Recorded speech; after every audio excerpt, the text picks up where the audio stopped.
minhas queridas, dando continuidade ao nosso projeto da saúde integrada da mulher, numa série de podcasts, chamando pessoas icônicas da nossa área e, coincidentemente, amigas.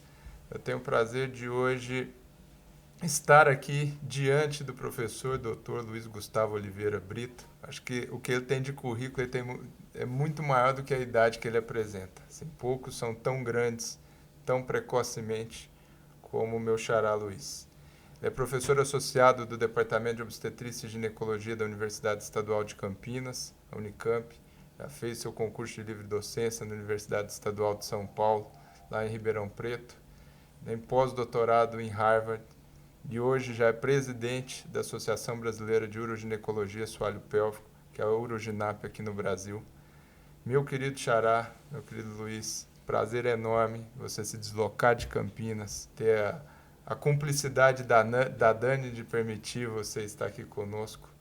Muito obrigado. Que a gente possa bater um papo aqui sobre a sua área específica da uroginecologia, todos os distúrbios que eventualmente acometem as mulheres, para você poder nos passar um panorama do que você vive e poder informar essas pessoas que eventualmente vão nos escutar e vão nos ver. Obrigado, meu querido. Luiz, muito obrigado pelo convite. Para mim é uma honra estar aqui com você. Você que é uma pessoa expoente dentro da área da saúde da mulher, na parte de cirurgia ginecológica, com grande enfoque em ensinar as pessoas a operarem endometriose. Para mim é uma honra estar com você. Eu fico feliz que você considerou para conversar sobre esse tema, que é um tema que realmente é o enfoque da minha especialidade.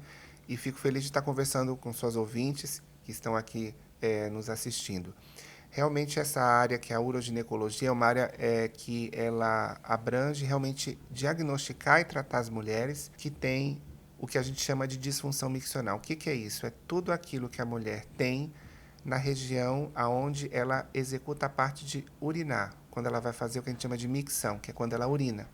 Então, da bexiga urinária para baixo, tudo se diz respeito a essa área, que é a uroginecologia. Então, quais são as doenças ou situações que acontecem com a mulher que tem a ver com essa área? Né? A perda de urina, né? Quando elas têm alguma situação de perda de urina, independente do momento, seja após o parto, seja não relacionada ao parto, se essa perda acontece ou não com esforço físico, quando essa paciente ela tem alguma perda também de gases ou de fezes, que é incontinência fecal, e quando essa paciente ela sente alguma modificação, uma sensação de peso ou bola na região da vagina, que a gente chama de prolapso genital. Essas três doenças, né, são as principais dentro dessa área de uroginecologia. É claro que outras coisas se associam a essa especialidade, nessa área de atuação, né? Mas elas são realmente as mais que a gente mais encontra no consultório. E outras situações também, né? Infecções de urina, né? Dores para urinar.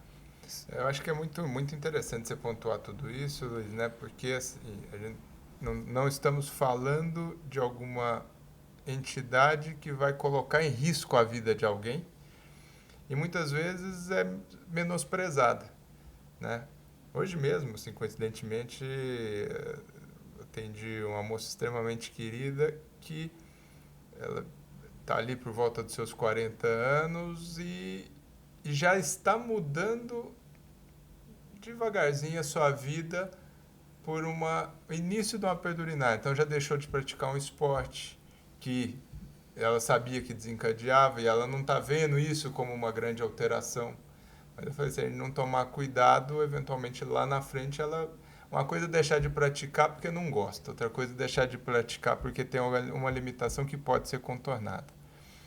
Só para a gente trazer para ela o real proporção desse problema, sei que você, de uma forma extremamente ativa, está participando, ajudando projetos junto a deputados para reconhecer essas entidades, essas doenças, essas afecções uroginecológicas como algo de saúde pública, para que as mulheres reconheçam isso em si, entendam que tem um problema, né?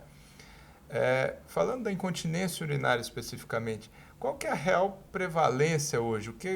Qual que é o número de mulheres, qual que é a proporção de mulheres que vivenciam isso e que podem ser tocadas com isso que a gente vai falar nesse momento? Essa tua pergunta é excelente e Se a gente pensar que o Brasil é um país que tem 214 milhões de habitantes e metade desses habitantes são mulheres, então a gente vai ter aí uma população de 111 milhões de mulheres. A incontinência urinária, ela acontece em 20% delas. Então, para cada 10 mulheres, 2 a 3 vão ter perda de urina. Então, se eu transformar isso em números, são 22 milhões de mulheres no Brasil que têm perda de urina. Luiz, mas em que momento? Pode ser durante a vida toda, pode ser em uma fase da vida. Você falou da pessoa que você teve, que você atendeu hoje, e você mencionou a idade dos 40 e poucos anos. E é interessante porque nessa faixa etária, metade dessas mulheres vão ter uma perda eventual. Essa perda eventual, se ela começar a acontecer em mais frequência, isso vai se constituindo um problema. E aí é que a qualidade de vida dela vai atrapalhar. E aí isso tem a ver com a questão que você falou. Talvez por essa questão da perda de urina não ser uma coisa que seja uma questão de risco de vida, a pessoa acabe levando. Tolerando. Tolerando, exatamente. Existe a questão, que também é muito falada, do envelhecimento e da questão de que a perda de urina seria normal no envelhecimento. E hoje em dia a gente sabe que, na verdade, isso é um ensino que a gente precisa mudar com as pessoas com que a gente atende, as pacientes que a gente atende. Então, hoje em dia, a gente não admite dizer que perder urina é normal. É o contrário, perder urina não é normal. E esse número é muito grande. Se a gente pensar que de cada 10, 3 vão perder, é um número considerável, né? Nem sempre reconhecem, nem sempre conversam sobre por constrangimento, né? Exatamente. E aí vem a questão de, talvez pelo fato de algumas acharem que isso pode ser normal, ela não vai com essa queixa de forma ativa na consulta. Ou seja, se ela chega para consultar com você, ela não vai de cara te falar que ela pede urina. Você puxa o assunto durante a sua conversa. Exatamente o que aconteceu hoje. Rotina, sem queixa. Eu não tenho nenhuma queixa, mas você conversa, vai indo e vê que sim, e se a gente não intervir, pode ser que não intervenha, porque a gente não manda em ninguém, obviamente, né? Mas se a gente não orientar e mostrar as opções e os caminhos, eventualmente aquilo ia só ser reconhecido quando estivesse muito mais afetado na sua qualidade de vida, né? Exatamente. Às vezes, até essa paciente, a gente só vai te falar depois de um certo tempo. Semana passada, atendi uma paciente que ela foi com um filho, ela já era uma senhora de uns 70 anos, e durante a consulta ela não mencionou que tinha perda de urina. Daí o filho falou, junto com ela, que percebeu um odor diferente, que parecia ser de urina. Aí ela olhou para ele com uma cara do tipo, nossa, por que você comentou isso? E aí ela falou assim, doutor, na verdade é porque eu achei que isso podia acontecer. Eu disse, olha, na verdade não, mas a senhora sente essa perda? Na verdade eu não sinto nada. Eu falei, então, a senhora tem uma coisa chamada perda insensível de urina. As pessoas não sentem que perdem, percebem que a calcinha está molhada, que o cheiro está diferente, e aí vão buscar. Então isso realmente é uma queixa, a senhora realmente, que bom que houve essa conversa entre vocês, a senhora falar para a gente. Essa queixa ela é tão interessante de ser investigada que, só para você ter uma ideia, somente 10 mulheres, de cada 10 mulheres que têm perda de urina, somente 3 falam na consulta médica que perdem urina. Então, dos 20 milhões, aí vão ser 6 milhões e 600 mil que vão atrás para resolver o problema. E sobram 14 que não vão resolver. Ou que podem resolver, mas em um outro momento da vida. Talvez com mais informação, mais conhecimento, talvez com mais acesso a esses meios. Ou mais incômodo. Ou mais incômodo. Porque existe, agora que você mencionou muito bem, a história natural da doença. Se você não trata uma doença, essa doença ela pode estacionar, mas ela pode também tender a agravar. É muito difícil você ter uma melhora espontânea de uma determinada doença, sem né? atitudes. Luiz, existem fatores de risco, existem perfis de mulheres que estão mais sujeitas a esse problema? Quais seriam isso para ficar atento, até para os eventuais médicos que estejam nos escutando, assim, se aconteceu isso, se tem outras comorbidades, isso pode ser mais prevalente, a gente tem que ativamente lembrar de perguntar. Sim, a incontinência urinária, ela na maioria das vezes, ela acontece em mulheres com idades acima de 40 anos, em mulheres que tenham um peso acima do que seria considerado o índice de massa corpórea normal, quer dizer, mulheres que estejam em sobrepeso, né, ou mulheres obesas, elas tendem a ter mais perda de urina. Mulheres que estejam entrando na menopausa ou com mais tempo de menopausa têm mais chance de perder urina. O parto, ele pode ter associação com perda de urina, mas o parto normalmente, que está realmente bem associado à perda de urina, é o parto instrumental, que é o que a gente chama de parto fórceps, né? Esses são os principais fatores relacionados à paciente. Existem doenças que podem também aumentar o risco para incontinência urinária.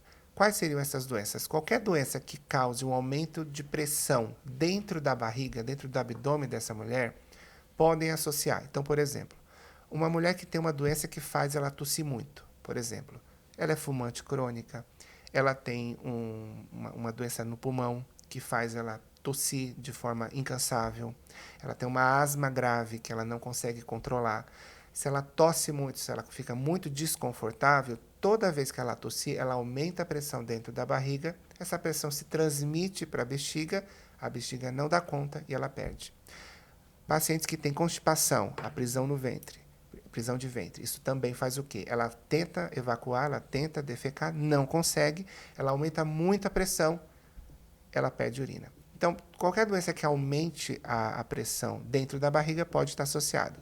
A obesidade tem essa associação também, porque a pessoa que tem um peso maior, ela certamente exerce mais pressão dentro da barriga. Agora, existe uma incontinência que ela dá na jovem e que ela tem a ver com a atividade física, que a gente chama de incontinência na mulher que pratica atividade física. Existe um termo mais recente que a gente chama de incontinência atlética, porque são para mulheres que são atletas mesmo amadoras, que é o que a gente espera que toda paciente seja uma atleta, uma pessoa que pratica atividade física, porque a gente sabe que é fundamental. Mas aquela que perde urina durante a atividade física, existem algumas atividades associadas à incontinência que causam mais impacto, elas têm um perfil diferente. Essa mulher ela é jovem, essa mulher não tem filhos, essa mulher ela não é obesa porque ela pratica esporte. E o que faz ela perder?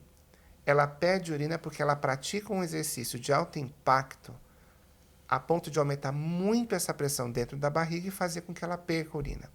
Então, existem algumas atividades físicas que causam esse alto impacto. Então, qualquer atividade com pulo, o trampolim, atividades na academia, o body pump, o body jump, dentro de uma modalidade que vem crescendo muito, que é o crossfit, exercícios do crossfit, existem exercícios associados a essa perda. Por exemplo, aquele exercício com corda do crossfit, que é o double under ou single under. Isso aumenta a chance dessa mulher ter perda de urina durante a atividade física. Então vejam que são fatores diferentes, são formas diferentes de ver em diferentes idades, né? Voltando um pouquinho assim, Xará, obviamente a gente entendendo um pouquinho como é o mecanismo de continência, qualquer coisa que vá contra, né? Assim, vamos pensar, seria uma enchente contra um dique pequeno.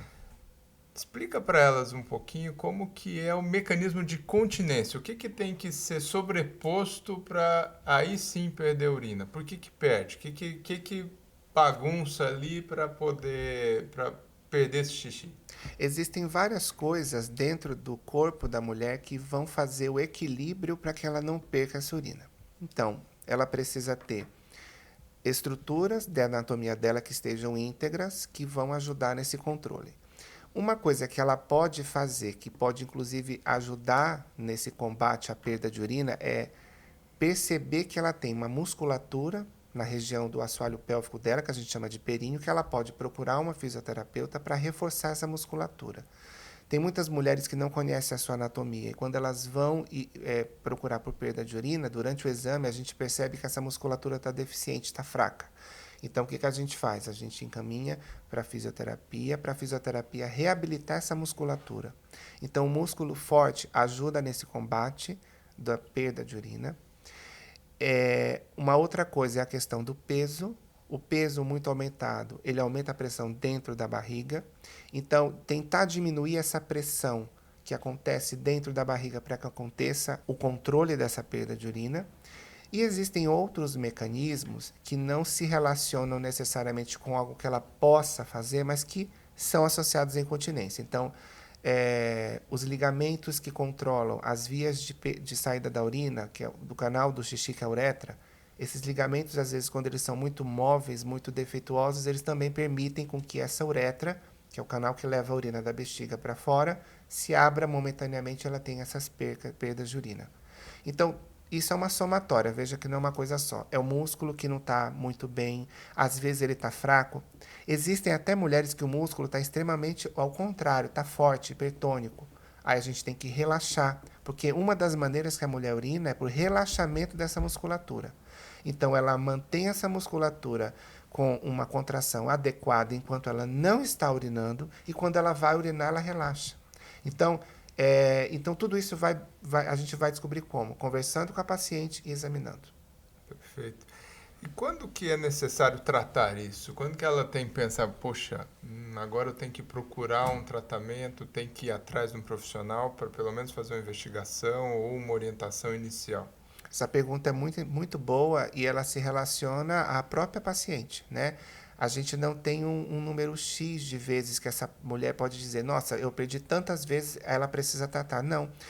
Tem pacientes que referem que isso incomoda demais, mesmo acontecendo poucas vezes. E tem mulheres que, acontecendo num número muito maior de vezes, é aí que elas se incomodam. Então, a resposta, na verdade, está na própria paciente. O que você está me referindo vem acontecendo numa frequência que está te incomodando? Atrapalha a sua qualidade de vida. E o que é qualidade de vida? Você está precisando andar com uma roupa íntima extra na sua bolsa para trocar se você perde? Você usa algum protetor higiênico? A maioria delas usa um protetor higiênico e 30% troca de roupa por conta da incontinência, se ela não trata. Isso já te causou algum tipo de embaraço, Constrangimento. constrangimento em relação a alguma atividade? Já aconteceu, por exemplo, de você ter perda de urina durante a relação sexual com alguém? Isso aconteceu quando você estava praticando um exercício, que isso aconteceu na frente de outras pessoas e você ficou com vergonha? Então, se a paciente ela percebe que tem um prejuízo na sua qualidade de vida, a resposta é que ela deve procurar o tratamento sim. Eu adicionaria até uma dessas que eu pergunto habitualmente quando esse tópico entra, né, obviamente, assim, aquela paciente que ela sabe onde estão todos os banheiros, né, de tanto medo, então já chega no ambiente, só vai se sentir confortável, onde se localiza. Óbvio que isso é uma medida simples, chegou, vai fazer xixi, esvaziar bexiga, tem muito menos chance de perda. Mas só essa preocupação já denota uma certa alteração da dinâmica habitual da vida, né? Exatamente. Isso me lembra. Esse assunto é interessante, tem várias coisas que a gente pode comentar sobre isso. Uma, no Brasil a gente tem muito poucos aplicativos que essa paciente pode baixar no celular dela, no smartphone, para buscar sanitários. A maioria delas, quando tem algum aplicativo, elas buscam aplicativos de lojas de postos de conveniência, porque lá ela sabe que vai encontrar o sanitário. E geralmente quem tem isso são mulheres que têm essa perda de urina. E existe uma perda de urina que é associada a essa vontade que aparece do nada, que a gente chama de urgência, que ela fala, não, eu consigo segurar 1 minuto, doutor, eu consigo até 5, mas passou disso, se eu não achar um banheiro, eu vou perder urina. Então, esse é um tipo de incontinência que não se associa a esforço, é porque a bexiga dela se contrai de uma forma que ela não quer e ela perde urina. E, aproveitando também esse gancho, é por isso que é interessante a gente falar na questão das datas comemorativas. A gente tem a data comemorativa da endometriose, de várias outras doenças, a gente está no março amarelo, no março lilás, e a gente está querendo realmente que o dia da incontinência venha a surgir, porque as datas comemorativas são exatamente para a gente lembrar da necessidade de trazer consciência à população sobre esse assunto. Então, por exemplo, uma coisa que a gente poderia ter com mais disponibilidades seria ter mais aplicativos para banheiros. Existem lugares, em alguns países, onde, por exemplo, uma das políticas públicas é ter banheiros públicos disponíveis para a população. E a gente não tem isso de uma maneira muito institucionalizada aonde a gente vive, né? Sem dúvida. Você citou aí algumas diferenças de perda, né? Aquela que tem uma sensação de urgência, consegue até chegar ao banheiro em determinado tempo. Como que é feito, então, a investigação para eu saber essa incontinência é totalmente relacionada ao esforço, aqui eu preciso fortalecer a musculatura do assoalho pélvico, isso aqui eu preciso relaxar, ou aquela ali é uma contração descoordenada, vamos dizer, da bexiga que possa fazer essa perda. Como que é essa investigação? Tá. Existem vários tipos de perda, mas realmente as três mais comuns que a gente encontra na paciente, que aparece para a gente no consultório, são três, né? Uma, a gente já falou, é associada ao esforço. Então, se ela tosse, se ela carrega um peso, esse esforço pode ser variado. Às vezes ela pode rir, às vezes ela pode levantar de uma cadeira, ela pode perder urina. Essa incontinência eu chamo de incontinência de esforço. Eu tenho o segundo tipo, que é esse que é associado a essa contração, que é o que dá vontade súbita e se ela não chegar a tempo ela perde, que eu chamo de incontinência de urgência. E um outro termo que a gente chama é síndrome da bexiga hiperativa. E existe a mulher que tem os dois tipos. A gente chama esse tipo de incontinência de mista. E às vezes um dos tipos pode ser mais frequente do que o outro. Como é que a gente começa o diagnóstico? Primeiro conversando com a paciente, tentando entender o dia a dia dela. A gente tem que realmente fazer uma anamnese, pegando essa história dela sobre como que é o dia a dia dela, desde quantas vezes ela vai ao banheiro, desde quantas vezes ela urina, se ela perde durante o dia, quantas vezes, se ela perde associada ao esforço ou não, se à noite ela levanta para ir ao banheiro, se ela não levanta, se ela acorda no outro dia tendo feito xixi na cama, que é uma coisa que a gente chama de enurese noturna, que é diferente de levantar para ir no banheiro, que a gente chama de noctúria. Isso ela pode te relatar, isso você pode pedir para ela anotar e te trazer no retorno. Quando ela te traz isso num papel, eu chamo isso de diário miccional. Eu posso fazer isso pelas últimas 24 horas dela. Lendo o diário, eu consigo saber de tudo isso. Uma outra coisa que a gente também pergunta é o quanto que ela ingeriu de líquido. Se ela ingere muito líquido, pouco líquido. Porque você saber tudo isso, você consegue orientar essa mulher de uma maneira muito melhor na vida dela. Então, às vezes você pega uma paciente que ela levanta 5 vezes para ir no banheiro. Mas ela vai te contar, por exemplo, Uma Coca-Cola à noite. que ela toma Coca-Cola, que ela, às vezes ela toma um café para trabalhar antes de dormir e que ela leva um copo d'água para pôr do lado da cama dela. Então, o que você vai falar? Olha, vamos tentar tirar esse copo d'água do lado da cama, porque você diminui a ingesta hídrica. Olha, vamos tentar evitar beber líquido pelo menos umas 2 horas antes de você dormir? Será que esse café não dá para ser um descafeinado? Então, você, com essa rotina, você consegue orientar e até saber se o hábito dela de urinar é adequado. Porque a gente também tem mulheres que não vão no banheiro com muita frequência. Mulheres que não gostam de ir no banheiro onde trabalham, porque acham que o banheiro não está de uma forma asseada.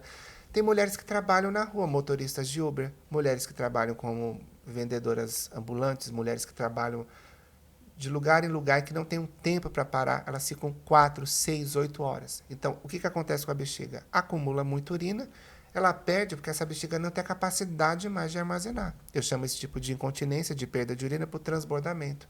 Então, o que a gente vai fazer para essa mulher? Olha, você precisa parar para ir no banheiro.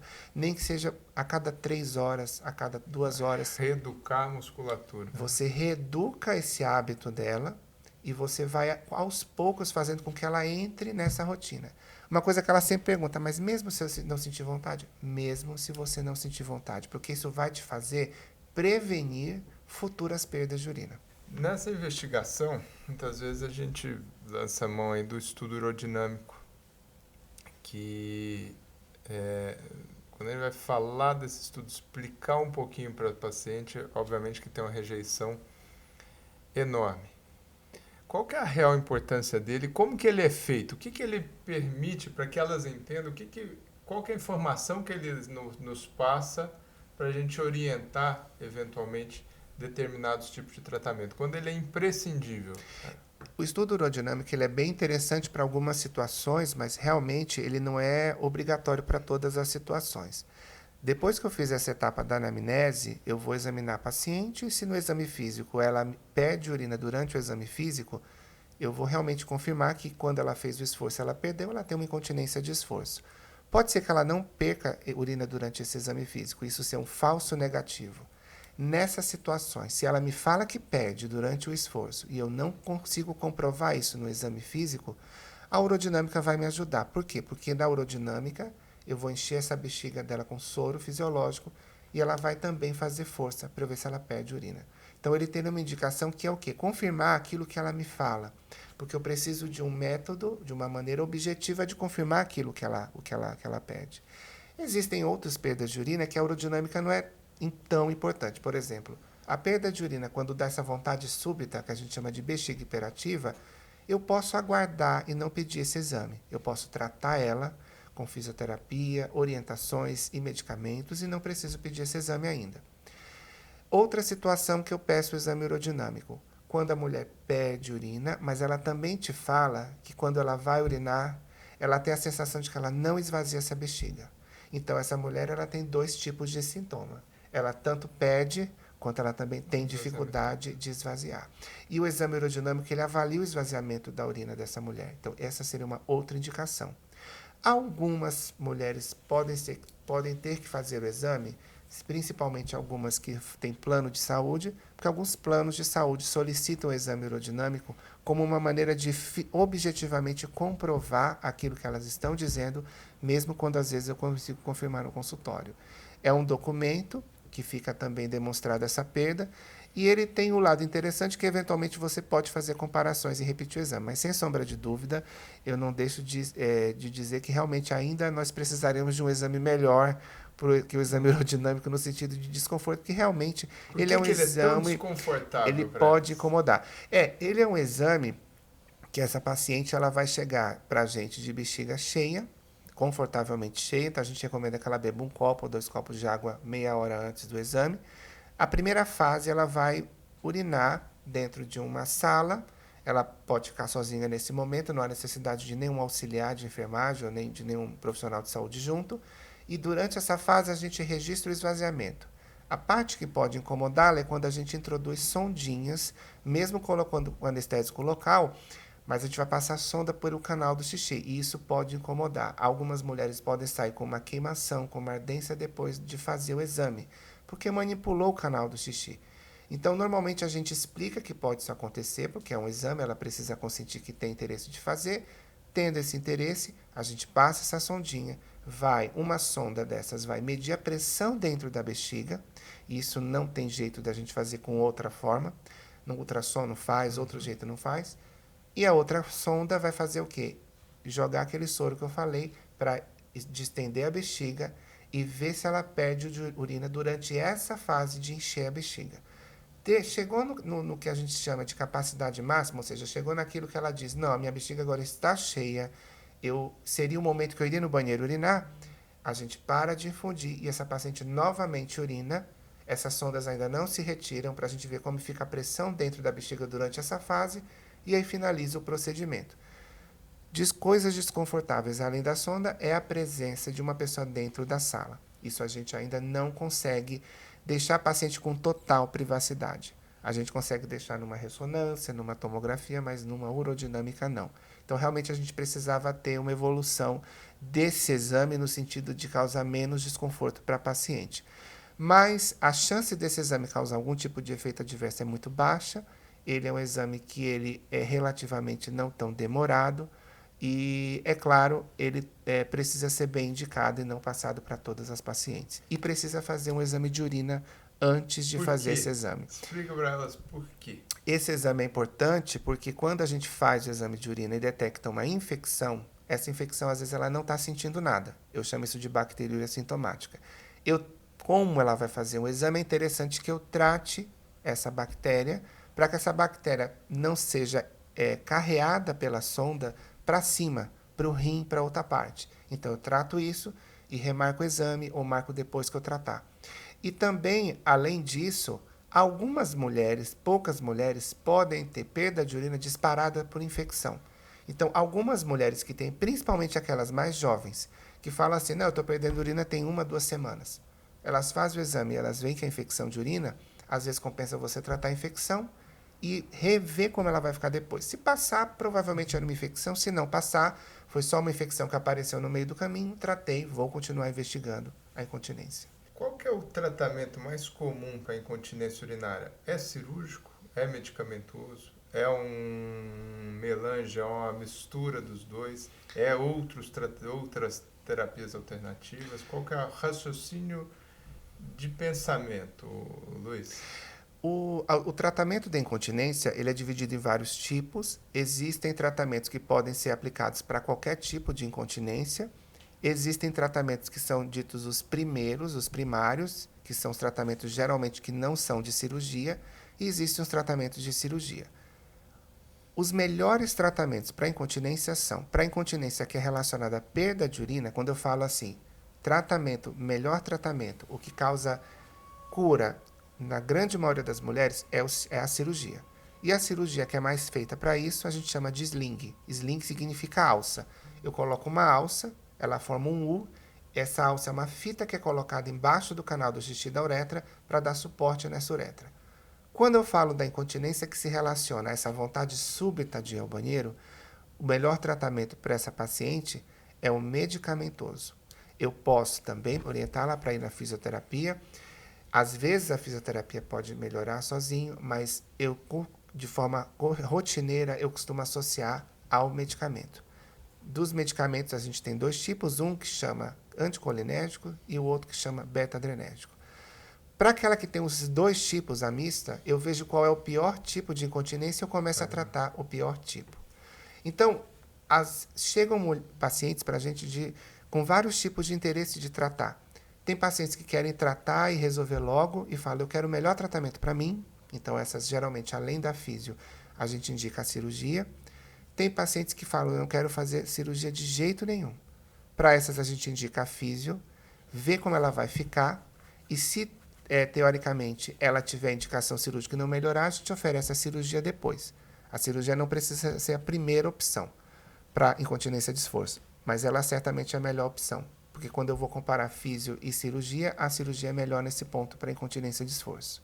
Você disse que a cirurgia hoje que talvez resolveria o problema de uma forma, de uma tacada única, seria os slings, mas está tendo tanto problema com esses slings, o que está se passando? Qual que é a grande discussão deles? Qual que é a limitação? Qual que são as preocupações e eventuais alternativas, Xará? Essa pergunta é interessante porque, assim, apesar de a gente ainda não estar tendo tanto alvoroço em relação a esse assunto no Brasil, mas é possível que isso venha cada vez mais ter, porque em alguns países isso já está realmente sendo muito debatido.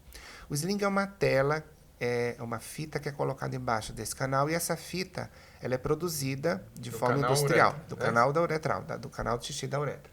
Então você coloca exatamente no meio da uretra embaixo para dar esse suporte. Essa fita, na maioria das vezes, ela é produzida por uma indústria.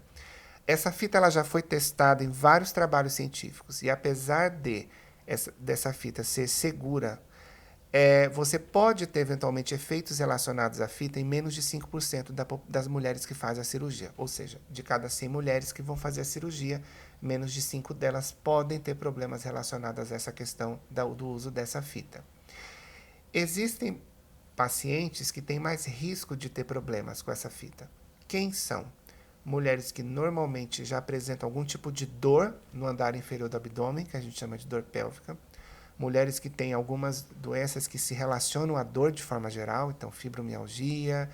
Mulheres que são fumantes crônicas. E mulheres que já apresentam algum tipo de reação ou alergia a corpo estranho.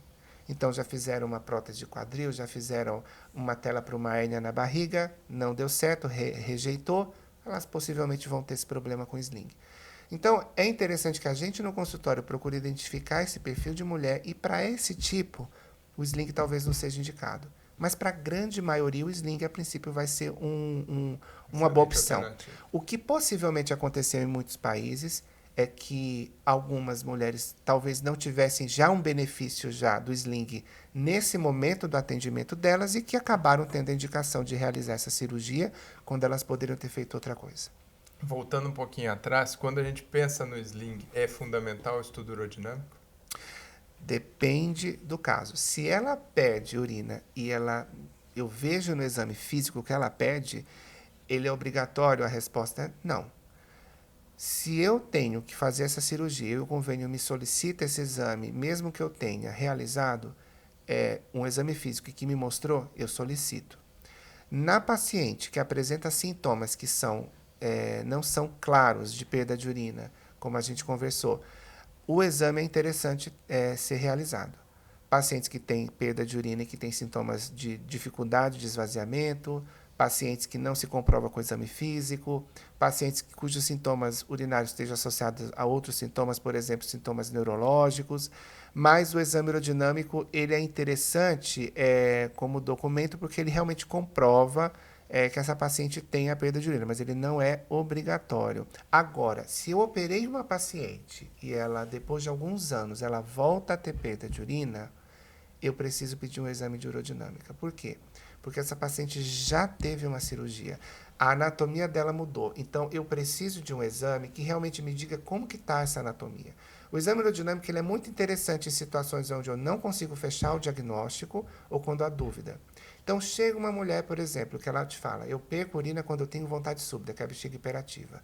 A gente não pede essa urodinâmica de cara, mas eu trato ela não melhora, será que o meu diagnóstico está correto? Será que a urodinâmica vai me dar um outro diagnóstico? Então, nesses casos, a urodinâmica ela é interessante. A urodinâmica vê gravidade? A urodinâmica ela pode sugerir gravidade, mas a gravidade quem te dá é a paciente. Às vezes você pega um exame de urodinâmica em que ele te sugere que ela possa ter uma incontinência mais grave. Mas se ela te fala que ela perde urina, quando ela carrega, quando ela move um sofá, por exemplo, que está aqui nessa sala, ou só quando ela ri demais por muito tempo ela perde, essa incontinência não é uma incontinência grave, é uma incontinência leve. Essa incontinência ela é provavelmente causada porque os ligamentos que são ao redor do canal do xixi dela estão começando a ficar fracos. A incontinência mais grave, que eu chamo de deficiência intrínseca, é quando o canal da uretra inteiro dela está fraco. É uma parede que, em vez de ficar colabada, ela fica aberta o tempo todo. Como que isso vai ser traduzido clinicamente para essas mulheres? Ela perde urina de forma quase que contínua, com um esforço mínimo, e que normalmente, quando ela percebe que ela faz o esforço, a saída da urina é em jato. Ela não perde em gota, ela perde em jato. Ela percebe que o MODIS, quase sem resistência nenhuma, exatamente. Ela te fala que ela não consegue só com MODIS resolver, às vezes ela troca por um absorvente noturno. É uma coisa que elas falam muito no consultório, doutor, eu fiquei muito preocupada quando eu tive de comprar uma fralda geriátrica. Isso é uma coisa que também ainda falta muito, essa orientação para os médicos de como orientar essas pacientes. Porque normalmente esses casos ficam muito para as mulheres que são acamadas, institucionalizadas, mas tem incontinências graves a ponto de elas usarem fralda geriátrica. E aí realmente é uma incontinência grave. Falou que dos slings, voltando um pouquinho também, Luiz, que alguns não são indicados e podem ter rejeições, né? E fez até analogia de eventuais próteses, outras telas. Quando tem uma rejeição do sling, qual é a gravidade disso? O que precisa ser feito? Qual que é o nível de preocupação para a paciente e para nós médicos nessa situação? A rejeição, ela normalmente quer dizer que o corpo não absorveu aquele material. Isso não é a mesma coisa de dizer de cicatrização, tá? É uma coisa diferente. Quando às vezes eu faço uma cirurgia de sling, eu coloco essa fita ela vai ficar lá embaixo do canal e ela vai ficar como? Eu amarro essa fita lá? Não. Eu deixo essa fita lá apoiada e eu fecho a parede da vagina. Depois que eu fecho essa parede da vagina, o que vai acontecer com essa fita? Ela vai gradativamente se incorporando na parede da uretra. Então, é o tempo que vai cicatrizar essa fita em cima da parede da uretra e que vai fazer o que a gente chama de fibrose. Então, isso demora umas semanas, geralmente 3 a 4 semanas. Às vezes, como essa fita cicatriza na parede, ela pode eventualmente ser palpada no exame físico. Ela, às vezes, você pode ver pequenos pedacinhos, mas isso normalmente não dá sintoma nenhum para a paciente. Isso não é rejeição. Rejeição é quando eu coloco a tela e essa paciente ela passa a ter uma dor importante depois que eu coloquei. Quando essa tela está completamente inteira, ela não foi absorvida em nada. Quando ela, além da fibrose, ela pode gerar inflamação ou infecção. Então, são eventos muito raros. A gente quase não vê rejeição à tela, né? E isso é muito importante. Então, eu gosto de explicar isso principalmente para a paciente que às vezes operou, e aí ela foi para o exame, para consulta, e aí às vezes com um ginecologista geral, e aí ele comenta, olha, estou sentindo aqui sua tela, a sua fita, eu estou vendo que tem um pouquinho. Se ela não tem queixa nenhuma, quer dizer, se essa tela está apenas exposta, na maioria das vezes a gente não precisa fazer nada. Às vezes a gente pode tentar reforçar a parede dessa vagina com hormônio feminino, para tentar deixá-la mais coberta, mas na maioria das vezes a gente não precisa fazer nada. A rejeição é quando a tela não está funcionando em nada, ela tem uma queixa clínica e normalmente a conduta é remover. Existem uma série de tratamentos aí que até as mídias sociais vão promovendo. Biofeedback, cadeiras com eletroestimulação. Qual que é o real papel de laser? Qual que é o real papel e o real benefício desses tratamentos, que eu vou chamar aqui, talvez até de uma forma errada, esse sim você me corrige, tratamentos alternativos da incontinência urinária? Qual que é o real papel? Onde cabe? Onde a gente deve pensar? Em qual situação? Para informar quem está nos escutando, para não achar que tudo é tudo muito milagroso e que vai resolver todos os problemas. É interessante você comentar sobre esses dispositivos, porque começaram a ser estudados agora, né, para esse tipo de situação que é a perda de urina. Então a gente falou da fisioterapia e da cirurgia primeiro. Por quê? Porque esses são os mais estudados, esses são os ditos consagrados, que a gente já tem muita evidência que funcionam. No meio do caminho, né, a gente tem esses dispositivos. Então, para mulheres que perdem urina, além da fisioterapia, que pode ser empregada em qualquer situação, e a cirurgia para esforço, que é teoricamente o melhor tratamento, eu tenho, agora cada vez mais crescendo, a utilização do laser e da radiofrequência. Esses dispositivos, eles fazem de forma muito resumida, eles aumentam a temperatura na região onde eles são aplicados. Esse aumento de temperatura, ele modifica a estrutura de toda a parede da vagina, deixando essa parede da vagina, vamos dizer assim, nova, com novos elementos de reforço para reduzir essa perda de urina. O número de trabalhos que tem surgido nesse assunto nos últimos anos é grande. Antes, se a gente falasse disso há 5 anos atrás, eu te diria, não tem nada de evidência. Mas agora a gente já tem alguma evidência. O laser ele é bom para mulheres que têm perda de urina leve relacionada a esforço. Ele parece ser bom durante um período de 6 a 12 meses após o início do tratamento. De forma geral, essa paciente faz 3 sessões com intervalos de 30 dias, tanto para o laser quanto para a radiofrequência. Os dois parecem semelhantes em relação a tratamento e se aplicam para a mesma situação. Outra situação que a gente usa esses dispositivos são para mulheres que têm uma coisa que a gente chama de atrofia vulvovaginal. É aquela mulher que a perda de urina pode aparecer, mas ela se queixa muito de secura, a vagina está seca, a vagina queima, arde, coça, e ela quer alguma coisa para melhorar essa sensação de secura. Então a gente usa o estrogênio ou a gente pode usar o laser ou a radiofrequência para esses casos. Ele vem sendo muito discutido. A cadeira eletromagnética, ela tem poucos trabalhos na literatura. A ideia dela é que ela também melhore também a perda de urina, mas a gente ainda tem uma evidência um pouco mais fraca do que o laser para a utilização. A cadeira ainda não é um dispositivo que a gente tenha muita evidência. Então, a gente precisa de mais estudos a respeito disso. Existem outros dispositivos que têm surgido, ultrassom microfocado e por aí vai. Mas, assim, de todos esses, eu acho que os mais importantes são o laser e a radiofrequência. A gente tem poucos trabalhos comparando esses dois, um com o outro. Existem poucos trabalhos e, aparentemente, não se vê uma grande diferença entre um e outro. O que a gente orienta para paciente? Primeira coisa é ver se você se aplica a esse procedimento. O laser, ele vem sendo vendido em algumas situações como sendo assim um objeto milagroso, que ele não vai só curar a perda de urina, mas que ele vai rejuvenescer a vagina. Esse termo rejuvenescimento vaginal, a nossa preocupação é que ele possa causar uma expectativa que a gente não vai conseguir resolver para essa mulher. Cientificamente, a gente chama qualquer cirurgia que vise melhorar o aspecto da vagina de cirurgia cosmética genital feminina. E a gente não visa, na verdade, rejuvenescer a vagina. A gente visa melhorar os sintomas que essa mulher tem na vagina e que vão dar mais qualidade de vida para ela. Então, o que a gente precisa ver é, será que o laser é bom para essa mulher? Se essa paciente tem uma perda de urina muito grande, é provável que o laser não vai resolver todo o problema dela. A gente tem que ver que idade essa mulher tem. A gente sabe que o laser, por exemplo, ele é melhor nas mulheres na menopausa. Mulheres muito jovens, talvez o laser não se beneficiem tanto. E a gente vai acompanhando caso a caso para ver se realmente isso se aplica. O ideal é que ela procure um ginecologista que esteja atualizado nessa área. Pode ser alguém da área da menopausa, pode ser alguém da área da uroginecologia, pode ser alguém que realmente estude esse assunto, se interesse. Mas é interessante que ela veja que ele não é um objeto milagroso, só para efeito de informação. Vários órgãos mundiais pediram atenção no uso desse dispositivo. Um dos órgãos americanos, o FDA, ele lançou um aviso em 2018 pedindo muita cautela para os médicos indicarem esse procedimento com muita parcimônia, com muito cuidado, porque não é toda mulher que vai se beneficiar.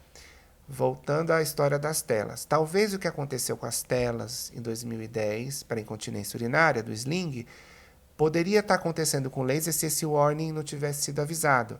Porque muita gente está fazendo laser e às vezes não tem objetivo nenhum. E o laser, ele não é um dispositivo que ele é 0% de efeito adverso. A chance de efeito colateral é baixa, mas pode acontecer. Dor e sangramento são os mais comuns. Mudando um pouquinho de assunto, dentro desse universo tão vasto da uroginecologia, um outro tópico que é muito pertinente são as distopias genitais. As distopias genitais que são alteração da estrutura, da base anatômica dos órgãos femininos, eventualmente bexiga caída, prolapso intestinal, prolapso uterino. E uma das cirurgias mais feitas na nossa especialidade é a retirada do útero, que é a esterectomia. E Delance recentemente, né, que eu sei que é um ídolo seu, que você já me disse isso, e que escreveu várias teorias sobre essa estática pélvica, sempre questionava alguns papéis dos ligamentos. Te pergunto, quando a gente vai fazer uma cirurgia dessa, retirada do útero, existe diferença nesse tocante? Quando a gente retira o colo do útero junto, que é a chamada esterectomia total, ou quando a gente mantém o colo do útero, que é a chamada esterectomia subtotal, existe espaço para cada uma delas, ou indicações específicas para cada uma delas, ou tanto faz? Essa pergunta é muito interessante. Assim, o colo do útero, só para a gente contextualizar, ele é a área do útero que ele apresenta mais assim, ligação com a parede da mulher, com a parede lateral da estrutura do corpo da mulher. Então, por ele ser essa região mais ligada de forma mais forte, se acreditava que quando você cortasse essa região, separando o colo do útero dessa parede, o que vem depois do colo para baixo é a vagina, é o teto da vagina. Então, o que se imaginava? Que a vagina ia cair. Então, para muitas mulheres, se fazia a retirada do útero e não se tirava o colo. Essa região é chamada, na anatomia, de anel pericervical. E aí, muitas mulheres foram mantendo o colo. O que a gente tem de evidência na literatura é que, teoricamente, apesar de a gente ter essa ideia de que talvez manter o colo diminuísse a chance dessa vagina cair, gerando o que você falou do prolapso genital, a gente não vem encontrando muito isso. A gente vem encontrando aparentemente níveis iguais, né, de risco para prolapso, mantendo ou não mantendo o colo. Quando a gente mantém o colo do útero, uma coisa que a gente sempre fala para a paciente durante a cirurgia é que ela ainda vai ter que continuar fazendo Papa Nicolau, se ela estiver naquela faixa de screening, né, de triagem para rastreio de câncer de colo, e, eventualmente, 1 a cada 10 mulheres que mantêm o colo pode eventualmente ter sangramento, porque o colo ele tem um canal no meio e que tem bastante vascularização e às vezes a paciente pode sangrar. Então, como que a gente faz com a paciente? Tira ou não tira o colo? A gente pergunta para a paciente se ela tem alguma ideia sobre o assunto, se ela já leu sobre isso. Esclarecimento, como tudo. Exatamente. Conscientização. Então a gente pergunta, olha, você já leu alguma coisa sobre anatomia? Seja por acaso viu, se por acaso como vai ficar a sua vagina depois da cirurgia? Algumas falam, olha, doutor, eu fico com medo de ficar oca. Isso não vai alterar a minha sexualidade, meu interesse pelo meu parceiro? A lubrificação não vai mudar? Como que fica? Eu sei que na parte de cima tem o colo do útero. É melhor eu deixar ou é melhor não deixar? A gente sabe que a maioria das pacientes vão ver o que o médico tem a sugerir. Mas a gente precisa ouvi-las, porque o que a gente sabe é que as mulheres que têm esse grande receio de que se você retira o colo, se você acaba retirando, elas acabam evoluindo com algum grau de insatisfação ou de mudança na parte sexual. Então, de forma geral, a gente fala que, do ponto de vista científico, manter ou não o colo não muda isso. Mas se a paciente já tem alguma ideia sobre o assunto, a gente precisa tentar seguir as decisões, fazer uma tomada de decisão que eu chamo de compartilhada, conjunta. Já que não tem a resposta do que é o melhor ou não. Exatamente. Eu costumo dizer, Xará, que cirurgia é orientação. Então, quanto mais tempo nós dispensamos ali para orientar, mais fácil é a recuperação, melhores são os ajustes de expectativas. Tudo aquilo que vai sendo atropelado e não tem esse cuidado de explicar, desfazer mitos, ou simplesmente falar, não tem diferença, não, tudo bem, você quer manter o colo, você tem todo o direito, mas não imagine que seja por esses motivos e está tudo certo, porque a gente não pode dizer que o outro é melhor também. Mas Exato. essa orientação acho que é fundamental para justamente não ter insatisfações e eventualmente para desfazer essas insatisfações a posteriori é muito mais difícil, porque aí para provar que focinho de porco não é tomada é outros 500. Exato. Por isso que a consulta antes da cirurgia, quando você vai dar os termos e explicar, a paciente que está nos ouvindo, a mulher que está nos ouvindo, ela precisa ter essa ideia. É muito importante que ela perca o tempo com o seu médico perguntando, né? Exato. Tem mulheres que tendem a querer uma consulta às vezes mais rápida, mas é interessante que ela prepare as perguntas dela, que ela traga, porque aí ela tira todas as dúvidas, porque cirurgia, na grande maioria das vezes, ela dá tudo certo. Mas é interessante que desfechos que podem não acontecer de uma forma tão favorável possam ter a ver com eventuais dúvidas que não foram tiradas no pré-operatório ou situações que eventualmente não foram esclarecidas. E se ela eventualmente procura um profissional que não também despenda esse tempo, isso pode também gerar uma dificuldade de entendimento do processo, né? Eu costumo dizer nessa consulta pré-operatória, são particularidades, a gente conversa sobre a cirurgia, eu falo assim, a consulta pré-operatória pode durar 5 minutos ou 1 hora, depende da sua dúvida. Porque se tudo foi esclarecido, 5 minutos, você já sabe. E eu começo com a seguinte pergunta ainda, Xará. O que eu vou fazer em você? Eu gostei desse começo, dos 5 minutos Né? a 1 hora, porque é exatamente isso. E essa pergunta é muito boa, é uma O pergunta que eu aberta. vou fazer em você? Se a resposta foi exatamente aquilo que eu já expliquei, compreendeu, acabou. Eu entendo que entendeu o conceito, os porquês, as expectativas. Se tem alguma resposta errada, eu tenho que, não vou chamar nem de gastar tempo, porque a gente não está gastando tempo, eu acho que investindo tempo na Sim. orientação, porque a recuperação ela vai correr paralela a toda essa orientação antes. Uma outra coisa, Luiz, uma das coisas que a gente via mais antes, mas ainda tem, é a tal da bexiga caída, a cistocele. E voltando um pouco no tópico que a gente estava falando antes, um sem número de mulheres associa a bexiga caída à incontinência urinária. O que é a bexiga caída? Porque muitas vezes eles usam como sinônimo e muitas vezes, adiantando um pouco, a bexiga caída cura ou evita uma incontinência urinária. Quando ele vai tratar a cistocele, eventualmente descobre-se uma incontinência urinária. Quando isso acontece? E aí aproveita só para a gente dar uma pincelada assim, no que é a parte posterior, não a bexiga caída, mas o reto levantado, vamos dizer assim, o intestino levantado.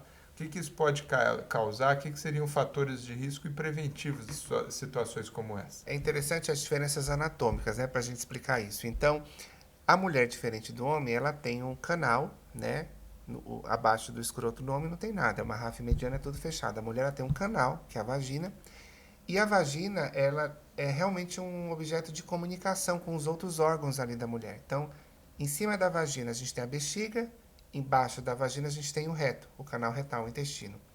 E no teto da vagina o útero. Então, se a vagina se fragiliza, tudo aquilo pode cair através dela, que é o prolapso genital, ou a sensação de peso ou bola na vagina. A bexiga caída é quando a bexiga ela cai, ela prolapsa, ela desce pela parede de cima da vagina, que é o que a gente chama de cistocele. As mulheres que estão nos ouvindo, elas devem ter percebido que eu não comentei da bexiga caída quando você me perguntou o que gera a incontinência. Porque realmente a bexiga caída ela não se relaciona à incontinência. A bexiga caída, ela cai porque existem fatores de risco que fragilizam esse limite entre a bexiga e a vagina que não deixam ela sustentada. O principal fator de risco é o parto. O parto realmente vaginal ele se associa a isso, mas também outros fatores como aumento da pressão na barriga, obesidade e doenças que levam a esse aumento de pressão abdominal podem gerar bexiga caída. Mas realmente, como você bem lembrou, a bexiga caída, ela não tem mais a mesma, ela não causa incontinência. Ela pode, quando ela cai muito, a bexiga ela é um círculo, é um objeto, parece uma laranja, e ela tem um canal na ponta que é a uretra. Se essa bola ela cai pela vagina, a saída da urina pela uretra fica angulada. Então o xixi não sai. Então muitas mulheres, quando têm bexiga caída, às vezes têm dificuldade de urinar, ou urina um pouco. Quando você opera ou você restaura a anatomia, esse canal, se ele é fragilizado, ela pode voltar a ter perda de urina. Quando a gente não percebe essa perda de urina por causa da bexiga caída, a gente reposiciona, ela perde, eu chamo isso de incontinência oculta. Por que oculta? Porque até então era oculta para a mulher e para o profissional, porque não se sabia.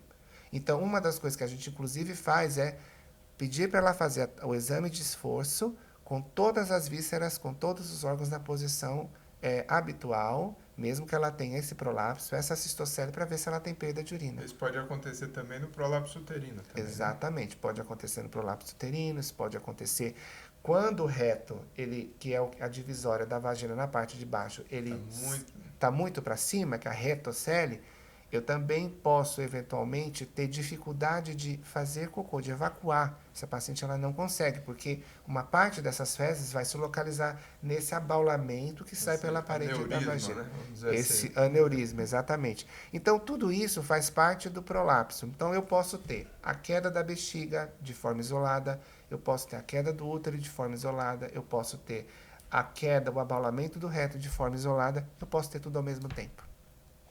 E isso eu vou corrigir de acordo com aquilo que me apresenta no exame físico, né?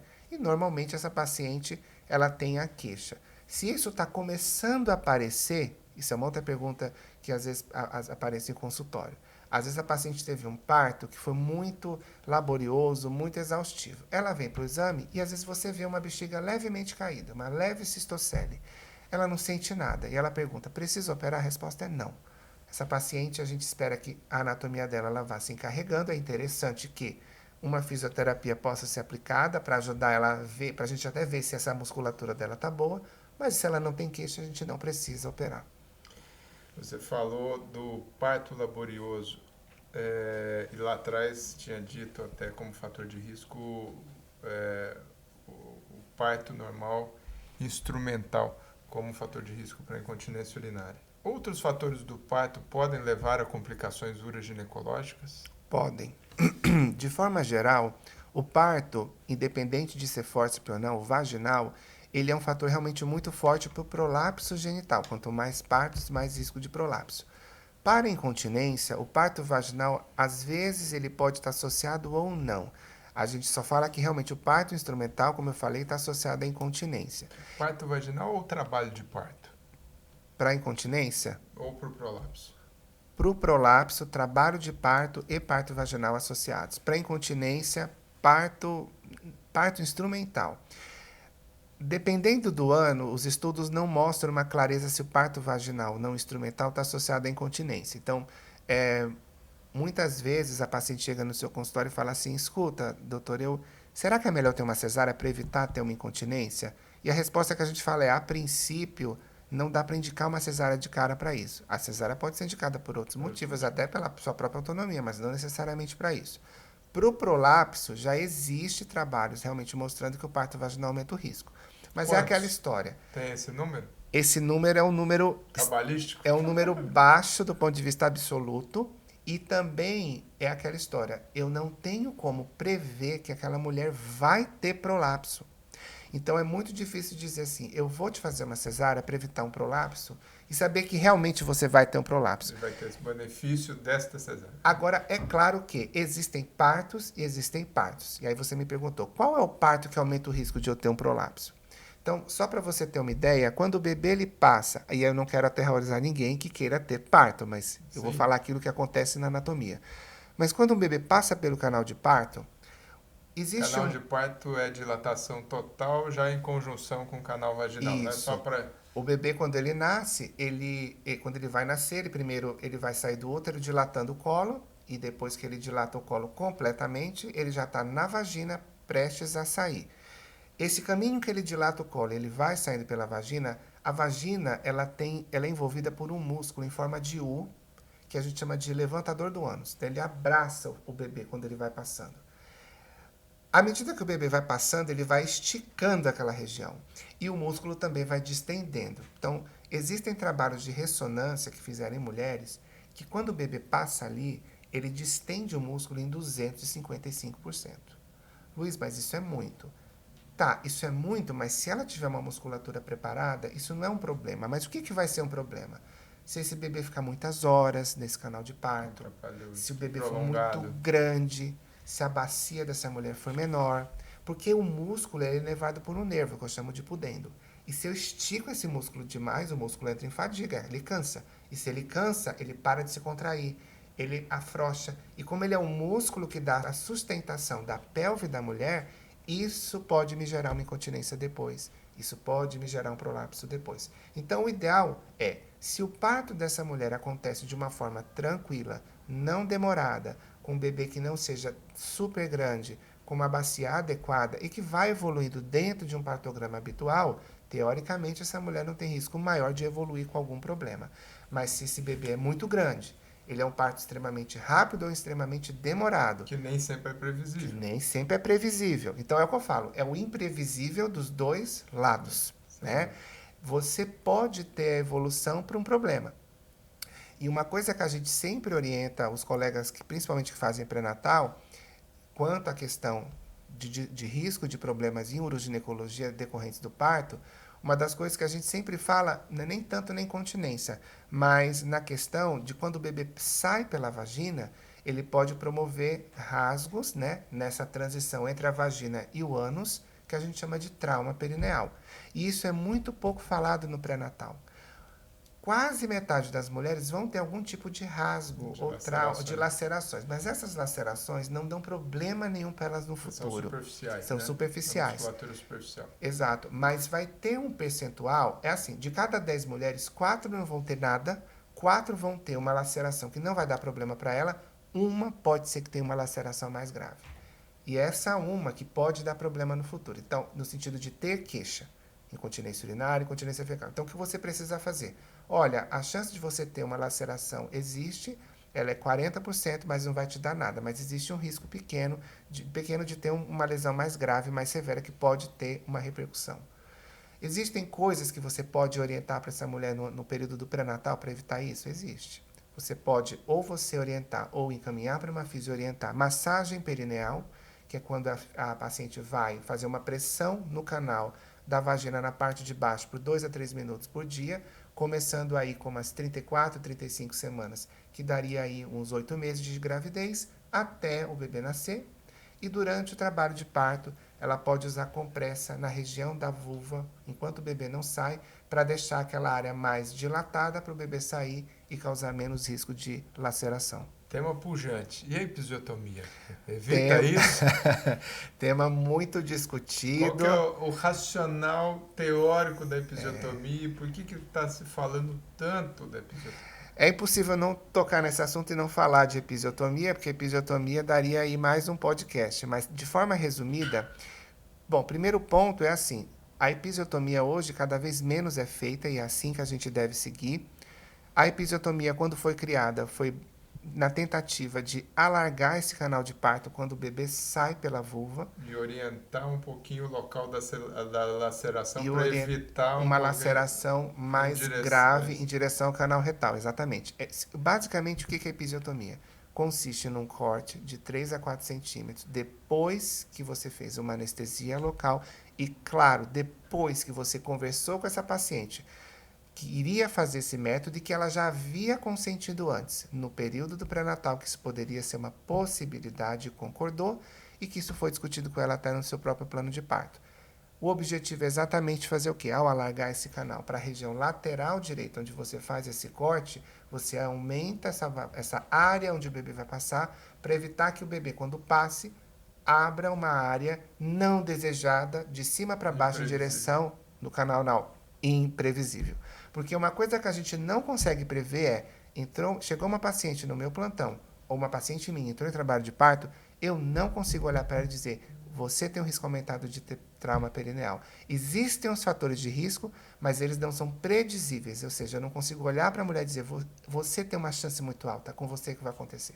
O que eu sei é que pode acontecer, eu sei os métodos que eu posso ajudar a reduzir, e foi por isso que a episiotomia ela surgiu. Quando ela surgiu, se fazia em todas. Era episiotomia de rotina. Principalmente em primigesta, né? Principalmente nas mulheres que iriam parir a primeira vez.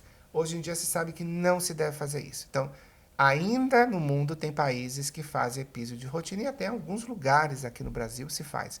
Não se deve fazer. Quais são as consequências de fazer? Fazer em todo mundo aumenta o risco até em 30% de ter lesão severa. Porque normalmente você amplia com um bebê muito grande, isso pode correr.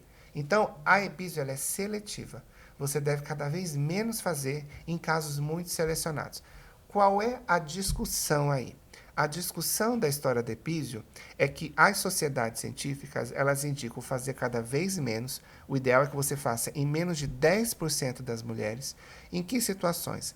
Quando o médico, a obstetriz, estiver diante de uma situação em que ela julgar melhor para a mulher fazê-la. Não existe uma indicação muito absoluta, clara, né? Absoluta. É subjetivo. E aí essa é a discussão. Tem muitos colegas que abandonaram a utilização da episio e tem colegas que continuam fazendo. O que a gente tem de episiotomia para lesão severa? A episio não é nem associada a piorar e nem associada a melhorar. Ela não é um fator que se chegou a uma conclusão de que ela pode ser protetora. Mas, quando se faz em casos bem feitos e fotografados de pacientes que tiveram episiotomia, há uma tendência de que a episio seletiva venha a ser benéfica. E em lugares onde a taxa de lesão severa é muito grande, em alguns hospitais, quem faz essa episio selecionada em casos restritos tem um benefício. Então, na verdade, o objetivo, de forma geral, é se a paciente ela não quer fazer episiotomia, é claro que você não vai fazer. Mas você tem que colocar que existe essa imprevisibilidade da lesão severa, sem, obviamente, querer assustá-la, e você vai propor outras formas do bebê nascer também, que é uma possibilidade. Existem também pessoas discutindo que o fórceps deveria não ser associado à episiotomia, que seria aquele parto que você utiliza as colheres para fazer o bebê nascer. Mas já dá na literatura demonstrado que se tiver fórceps, tem que fazer, porque assim, a chance dobra de lesão. Então, a ideia é o seguinte, se a paciente não quiser fazer, você obviamente vai respeitar o desejo dela, discutindo esses pormenores. Se a paciente consentir em fazer, obviamente depois de uma anestesia, em situação bem indicada, o médico deve anotar porque que ele indicou essa situação e, obviamente, já buscar uma pronta sutura adequada. É importante que, uma vez que se opte por fazer no momento do parto, até a paciente deve perguntar se o médico sabe fazer, porque como é uma situação que cada vez menos se faz, nem todos têm uma prática muito grande de fazer. Mas o ideal é que cada vez não se faça, tentando chegar ao número menor possível. Eu acho que isso também volta para aquilo que a gente estava falando de orientação, né, Luiz? Porque é um recurso. É um recurso de se evitar a laceração. Obviamente não tem indicação absoluta. Se houver qualquer tipo de desconfiança com o médico, sempre a sua realização vai ser questionada. Porque, para aquelas que nos ouvem também, em que momento que o médico pode julgar se necessário? Quando o polo cefálico vai estar solicitando todo aquele períneo e ali ou se faz naquele momento ou eventualmente você perdeu o timing e já era. E quando você faz também no momento correto, me corrija se eu estiver errado, assim, na indicação correta, a episio fica menor. Sim. E aí, obviamente, que as repercussões também são menores. Mas tudo vai depender de orientação, porque você prometer que não vai fazer e não fizer de jeito nenhum numa situação que a indicação ela pode ser subjetivamente muito clara, porque sempre vai aparecer um e falar assim, eu não teria feito. Obviamente, o segundo médico é sempre melhor do que o primeiro, né? Porque já sabe o que o primeiro fez e não gostou. Eu não fazer nessa situação pode levar a consequências extremamente graves. Sim, às vezes tem situação, e só pegando isso que você falou, para explicar para elas que estão ouvindo a gente, que o bebê às vezes ele está tão mais para fora do que para dentro, que propor uma cesárea para não fazer uma episiotomia não é uma coisa que dê, que é isso que você está falando. Então, e isso, claro, você já conversou com a paciente no plano de parto e no período pré-natal e antes de internar, porque se você achar que aquele é o momento, você vai fazer, ela já está analgesiada, para exatamente evitar um problema maior. Só contextualizando, a episiotomia é uma variável muito discutida porque existe uma dificuldade de padronizar a forma como ela é feita pelos médicos ou pelas obstetrizes. Então, assim, é importante você saber o ângulo que você vai fazer o corte, o tamanho que você vai fazer da extensão, a distância do meio. Tudo isso implica em não causar um problema para a mãe e fazer uma técnica que o objetivo é melhorar a situação, né, do bebê sair, né? Na sutura, planos por planos. Respeitar os planos da musculatura. Respeitar os planos da musculatura, exatamente. Mas realmente, o que a gente tem de evidência? Existe algum trabalho? Isso é uma pergunta que fazem muito para mim. Existe algum trabalho na literatura que já tenha dito é possível abandonar a episiotomia? A resposta é ainda não temos esse trabalho. Já foram tentados estudos onde se tentou implementar uma política de não fazer episiotomia, e nos 2 estudos que se tentou fazer isso, estudos que a gente chama de randomizados, quer dizer, você não escolhe o grupo que você vai fazer, porque é muito fácil eu escolher um grupo e dizer, não vou fazer episo naquele grupo, mas aquele grupo ele era favorável a não fazer. Estudos randomizados, que a gente segue as mulheres em seguida, prospectivos que a gente fala, nesses 2 estudos que tem, nenhum dos 2 estudos no grupo não episiotomia, você teve uma taxa de não episiotomia em todos. Então, a gente ainda não tem resposta para abandonar completamente a episiotomia. Mas a gente, claro, tem evidências de cada vez menos deve ser feita, e para aqueles médicos de informação, que a gente chama de residentes, eles podem treinar em materiais de simulação, para eles saberem como é feito isso. Meu querido Luiz, eu acho que a gente está conversando aqui tem mais de 1 hora. Acho que é um assunto que não se esgota. Talvez, eventualmente, depois organizarmos outro tema mais específico para complementarmos aqui. Eu queria te agradecer muito o seu tempo de vir de Campinas para cá, ficar conosco aqui, parabenizar pela pessoa que você é, pelo profissional que você é, pelo estudioso que você é, pelo ser humano que você é. E eu me sinto muito honrado de, nos últimos anos, ter ficado mais próximo a você, independente da questão profissional. Acho que é isso que vale muito na vida da gente. Poder te conceituar um grande amigo, uma pessoa com quem a gente conta, e ter essa oportunidade de conversa contigo para oferecer para as outras pessoas. Acho que é o propósito de tudo isso, né? A gente, com tanto acesso à informação, é tão difícil ter informação de qualidade. Obviamente aqui eles vão ter que acreditar que essa informação é de qualidade, porque vai ter-se outras que são contraditórias. Mas eu acho que é um propósito nosso. Quem te conhece, acho que quem me conhece, quem nos conhece, sabe que não tem por que ser um pouquinho diferente disso. Nem sempre a gente fala o que se quer ouvir, mas a gente fala aquilo que é o que está aí até hoje, nas verdades transitórias da medicina. Eventualmente a gente pode ser que lá na frente a gente olhe para trás e fala, aquilo lá não é bem assim mais, e a gente tem que saber ter o jogo de cintura e a maleabilidade para mudar. Então eu queria te agradecer muito, e para que você, na sua despedida, fale, se alguém aqui que estiver nos encontrando quiser te encontrar, eu quero ir lá, gostei da cara dele ali, gostei desse papinho dele, preciso procurá-lo para um atendimento. Como é que eles te acham? Luiz, eu queria muito agradecer essa possibilidade de estar com você. Você, além de um profissional excelente, é um grande amigo. E quando você me falou dessa oportunidade, eu não hesitei. Eu acho que, assim, a gente estuda esse tempo todo são para elas. Então, eu acho que, assim, qualquer canal que a gente possa ter para conversar com as pacientes, eu acho que é super importante. Como você falou, acho que elas têm que dar um voto de confiança. A gente estuda bastante, né, para estar trazendo essa informação.